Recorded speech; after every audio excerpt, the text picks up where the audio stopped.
Hello students of class fifth. मैंने last video में आपको आपका फर्स्ट चैप्टर पढ़ाया था प्लांट्स लाइफ। उसमें मैंने जो आपको टॉपिक पढ़ाया था seed, structure of seed, plant grow from seed, dispersal of seeds, how can we grow a new plants from root leaves and stem. मैंने यहाँ तक आपको पढ़ाया था। अब मैं आपको agriculture, kharif and rabi crop protection पढ़ाऊँगी।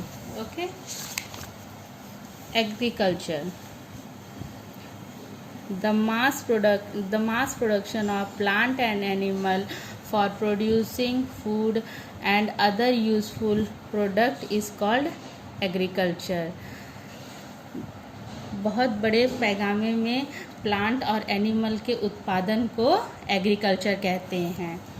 Plant that are grow in large quantities in particular areas or region during a particular season are called crop. किसी विशेष जगह पे विशेष मौसम में जो फसल को बहुत बड़े पैमाने में उगाया जाता है, बहुत बड़े क्वांटिटी में, उसको फसल कहते हैं। Various stages of agriculture are follows. ये सब इसके वेरियस एग्रीकल्चर स्टेजेस हैं। देखिए, प्लॉगिंग मीन्स जुताई, मैन्यूरिंग मीन्स खाद डालना, सोइंग सीड मीन्स बीज डालना, इरिगेशन मीन्स पौधे को पानी देना, स्प्रेइंग पेस्टिसाइड दवाई का छिड़काव करना, हार्वेस्टिंग मीन्स कटाई करना।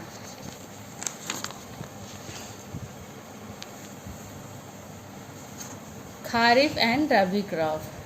Due to climatic difference, many crops are grown in India. Climatic difference की वजह से इंडिया में बहुत से फसल उगाए जाते हैं। Some crops are grown in rainy season from June to October. They are called Kharif crop. For example, rice, maize and cotton. जैसे कि कुछ फसल ऐसे होते हैं जो रेनी सीजन में उगाए जाते हैं फ्रॉम जून टू अक्टूबर तक, उसको हम खारिफ क्रॉप कहते हैं। जैसे एग्जांपल है चावल हो गया, मकई हो गया और कपास हो गया। This crop depend on monsoon rains. और ये जो फसल होते हैं ये बारिश के पानी पे डिपेंड होते हैं। Some crop are grown during winter season from November to April. They are called rabi crop. और कुछ फसल ऐसे होते हैं जो विंटर सीजन में उगाए जाते हैं फ्रॉम नवंबर टू अप्रैल, उसको हम रबी क्रॉप कहते हैं। This crop do not depend upon monsoon rain. और ये मानसून रेन पे नहीं डिपेंड होता है। For example wheat, gram and peas. जैसे गेहूँ हो गया, चना हो गया और मटर हो गया। Crop protection birds, insects, rats, reptiles, squirrel etcetera damage the crop. जैसे कि पक्षी हो गए और कीड़े हो गए और चूहे हो गए और रेंगने वाले जानवर हो गए। स्क्वेरल मीन्स गिलहरी हो गई। ये सब क्रॉप को डैमेज कर देते हैं, मतलब ख़राब कर देते हैं। Therefore crop need protection from them before and after harvesting. मतलब कटाई के पहले भी और कटाई के बाद में भी क्रॉप मतलब फसल की प्रोटेक्शन की ज़रूरत होती है उसको। We spray pesticide and insecticide to protect a crop. हम लोग मतलब कि दवाई का छिड़काव करते हैं क्रॉप को प्रोटेक्ट करने के लिए, सुरक्षित करने के लिए।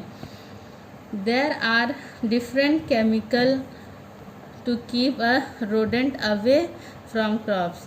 मीन्स कि बहुत ढेर सारे मतलब डिफरेंट टाइप ऑफ कुछ केमिकल रोडेंट मतलब केमिकल प्रोडक्ट्स भी आते हैं जो कि मूषक को क्रॉप से दूर रखते हैं।